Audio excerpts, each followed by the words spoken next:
Readers might feel like they've traveled farther than intended into the galaxy when encountering the ensemble of I Dream of Jeannie. However, this retrospective assures an enchanting journey of catching up, satisfying everyone's desire to hear updates about this unforgettable sitcom and its cast, which included Barbara Eden and Larry Hagman. During its rise to stardom, I Dream of Jeannie often found itself compared to another series featuring a mystical blonde who baffles her mortal companions, Bewitched. Despite the similarities, however, it boasted its own distinct cast, each contributing their unique talents to make Jeannie a beloved household name. Join us as we reconnect with them here. Bill Daly as Major Roger Healy. With companions like these, who requires adversaries? Captain Roger Healy likely never anticipated that his close companionship with Nelson would lead to perilous escapades involving an actual Jeannie. Yet, here we are.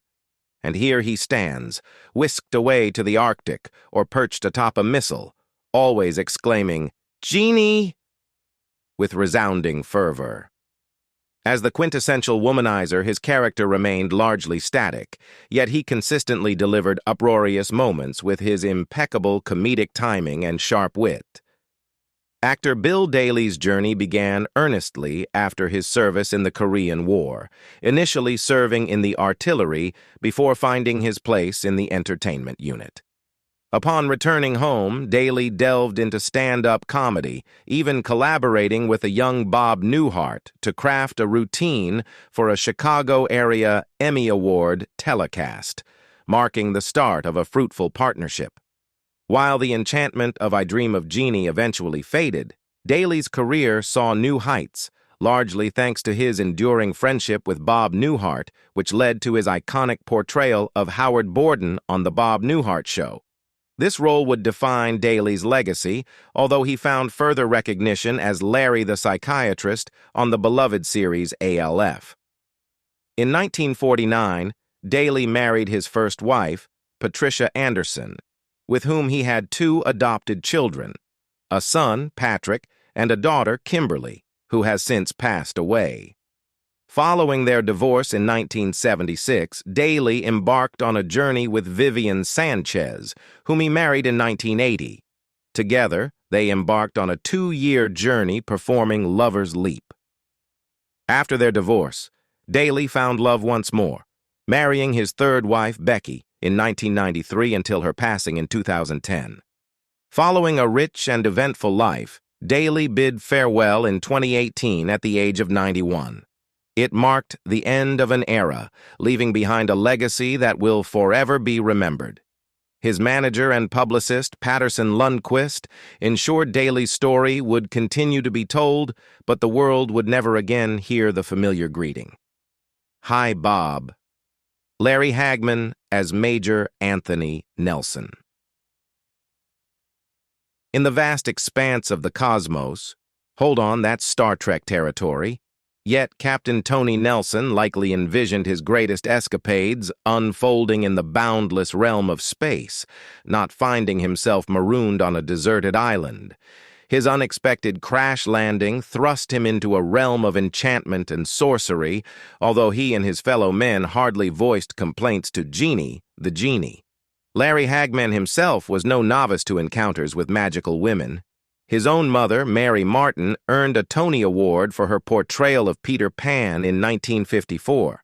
Hagman's journey in the entertainment industry commenced in 1957 with appearances on Lloyd Bridges' acclaimed show, Sea Hunt. The year 1964 proved particularly fortuitous for Hagman, as he starred alongside a budding Jack Nicholson in Ensign Pulver, followed by a role opposite Henry Fonda in Failsafe. Merely a year later, he struck gold and soared to stardom, quite literally, with his role in I Dream of Jeannie. Despite any amount of Jeannie magic, Hagman grappled with alcoholism throughout much of the series. Eventually, his chipper demeanor faltered, requiring support from co-star Barbara Eden to maintain his place in the cast.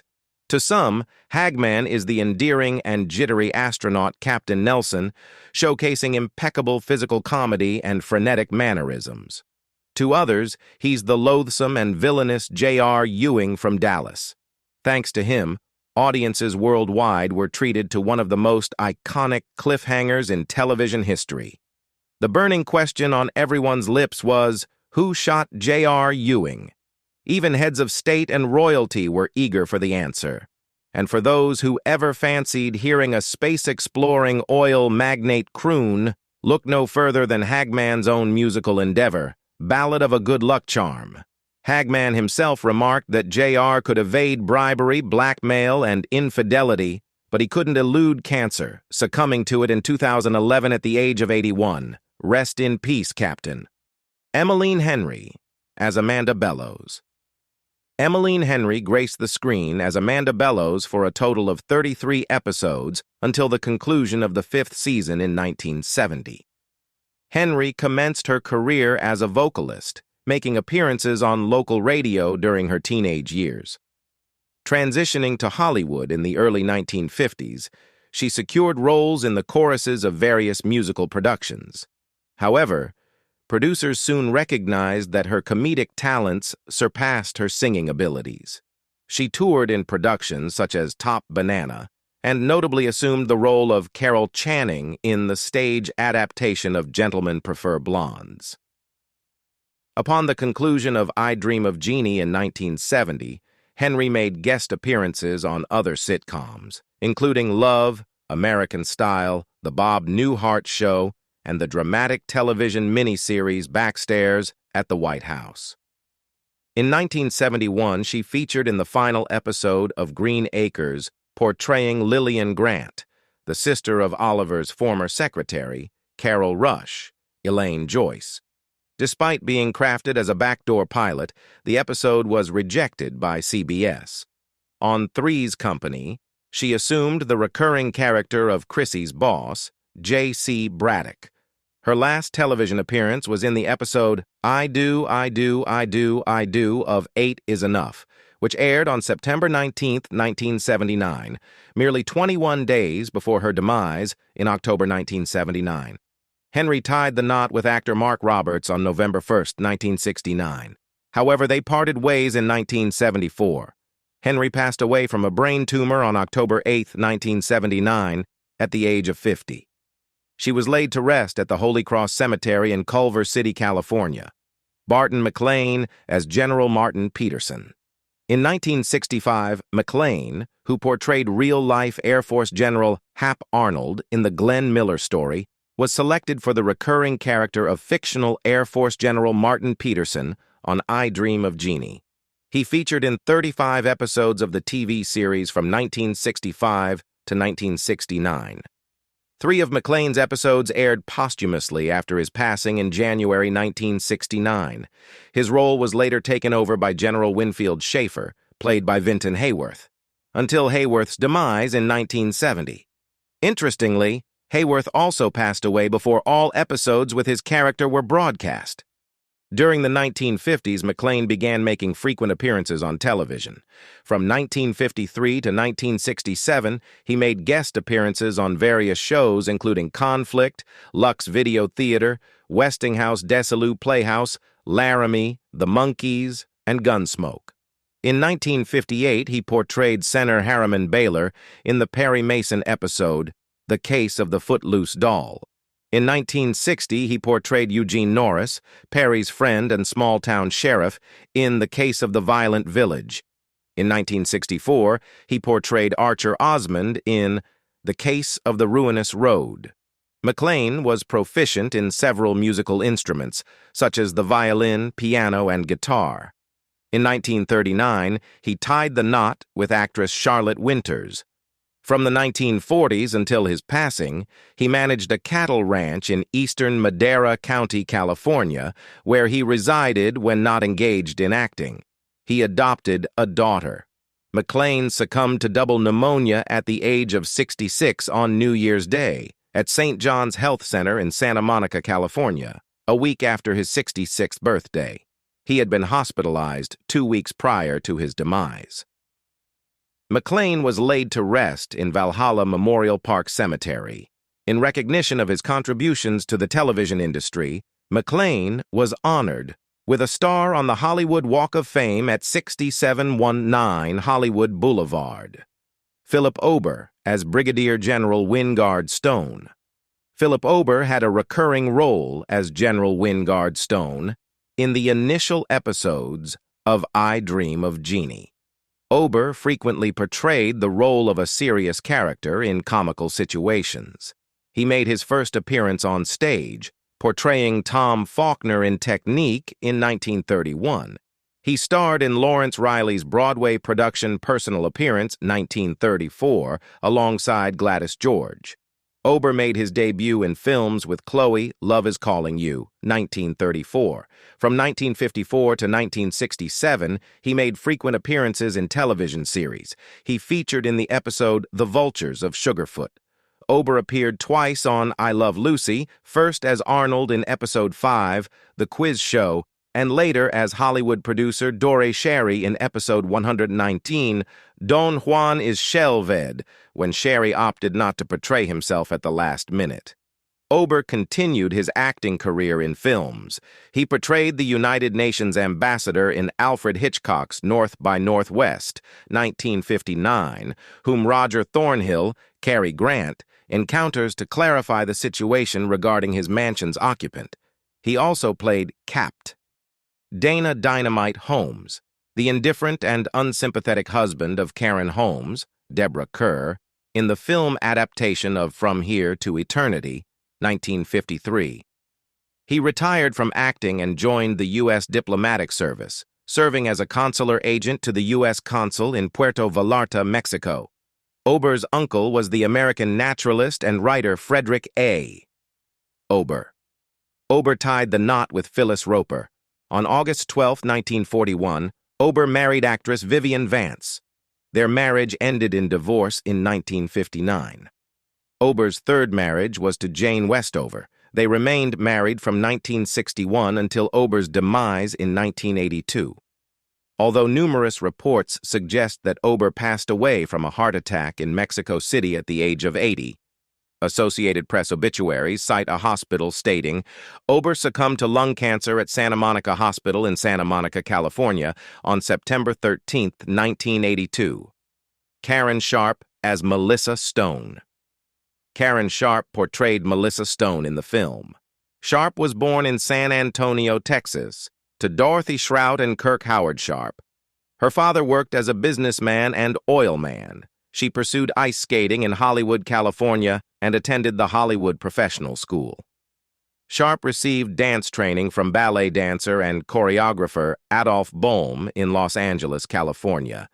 In 1957, Sharp married Chester Stevens Marshall, an actor. However, she later initiated divorce proceedings against Marshall, citing physical abuse. According to the Odessa American, Marshall subjected Sharp to beatings, resulting in contusions to her rib cage and head injuries from being slammed into brickwork. The divorce was finalized on September 18, 1962. Chester Stevens Marshall was murdered at his residence in 1974. In the early 1960s, Sharp inherited her father's business and managed it in Texas for several years before selling it and relocating to California. She subsequently wed Stanley Kramer, a film director and producer, on September 1, 1966, in Beverly Hills, California. They had 2 children, Jennifer and Catherine. Sharp later settled in Seattle, Washington in 1978, before moving to Beverly Hills, California in 1985. In 2022, Sharp disclosed that she had been sexually assaulted and harassed by comedian Jerry Lewis on the set of The Disorderly Orderly, 1964. She recounted being summoned to Lewis's office, where he groped and fondled her before exposing himself. Sharp expressed being shocked and speechless and rejected Lewis's advances, leading to his anger and their subsequent cessation of collaboration. Actress Hope Holliday shared a similar experience of sexual assault by Lewis. Abraham Sofaer as Haji. Abraham Sofaer is perhaps most renowned for his recurring portrayal of Haji, the supreme genie, on I Dream of Jeannie. Sofaer commenced his acting journey on the London stage in 1921. later alternating between theater productions in London and New York. He graced the stage in the 1933 musical He Desired Adventure alongside Bobby Howes. In 1935, he garnered widespread acclaim on Broadway for his portrayal of Prime Minister Benjamin Disraeli in Victoria Regina. Throughout the 1930s, Sophia began to grace both British and American cinema screens. Noteworthy among his performances were his dual roles as the judge and surgeon in Powell and Pressburger's A Matter of Life and Death, 1946, and as St. Paul in Quo Vadis, 1951. He also ventured into television during its nascent phase in the late 1930s and featured on radio, including a minor role in Dorothy L. Sayers' The Man Destined to Be King. Although his film appearances waned after the 1950s, he maintained a presence with guest roles in numerous prominent U.S. television series throughout the 1960s. He made 3 appearances on Perry Mason, portraying characters like Dr. Maitland in The Case of the Deadly Double, 1958, and Sylvester Robe in the 1960 episode The Case of the Crying Cherub, and his voice graced 2 episodes of Star Trek. Sophia passed away at the Motion Picture and Television Country House and Hospital in Woodland Hills, Los Angeles, California, due to congestive heart failure in 1988 at the age of 91. Vinton Hayworth as General Winfield Schaefer. In 1933, he ventured into the world of cinema under the name Jack Arnold. Initially, he took on minor roles on screen, often portraying characters with a comedic yet mischievous demeanor. However, there were instances where he landed more substantial roles, such as co-starring with Constance Worth and Leslie Fenton in China Passage, 1937, where he was credited as Vinton Haworth. His career under the name Jack Arnold concluded in the early 1940s, after which he spent 2 years on Broadway from 1942 to 1944. He then returned to California, where he remained active in the film industry until the 1960s. His final on-screen appearance was as General Winfield Schaefer on I Dream of Jeannie from 1969 to 1970. Hayworth tied the knot with actress Jean Owens, whose sister, Layla Emma-Jean Owens, was the mother of actress Ginger Rogers. Another sister-in-law, Verda Virginia Clendenin, formerly Brown Nichols, was the mother of actress Phyllis Fraser. His elder sister, Volga Hayworth, was the mother of screen legend Rita Hayworth, making Vinton Hayworth the maternal uncle of Rita Hayworth and the uncle by marriage of Ginger Rogers and Phyllis Fraser.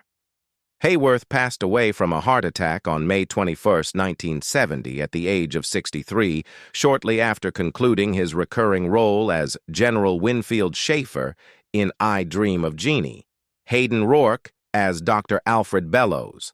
Both Tony and Jeannie had to stay cautious around Dr. Bellows, NASA's persistent psychiatrist determined to prove Tony's sanity or lack thereof.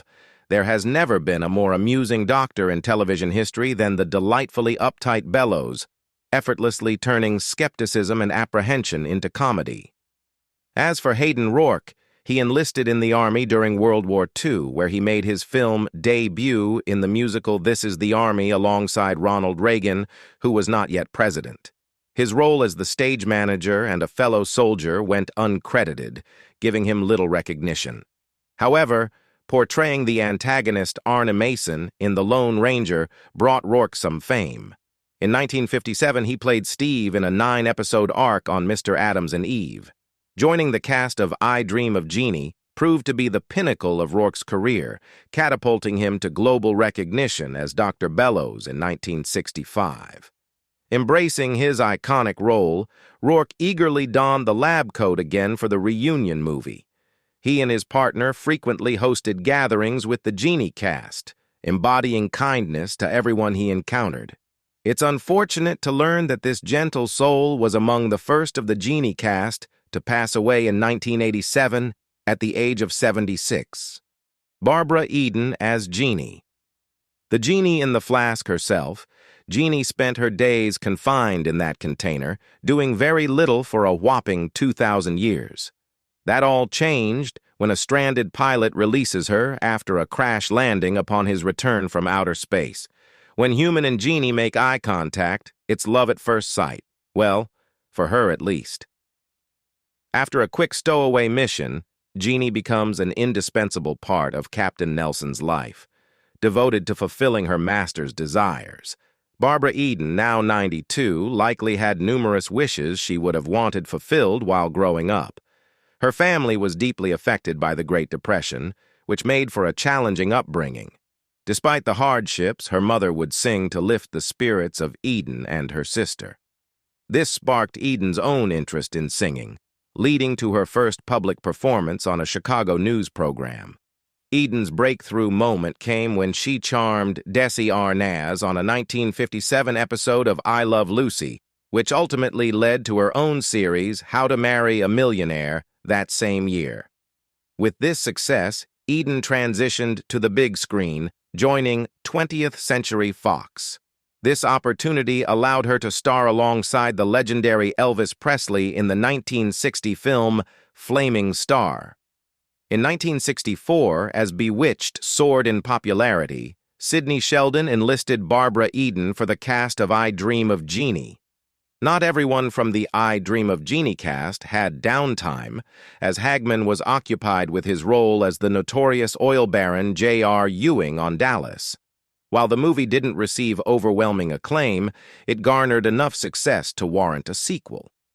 Nevertheless, fans will always remember Eden for her iconic arm pose and her impressive singing voice, showcased alongside Bob Hope and Jerry Lewis, as well as in numerous live performances.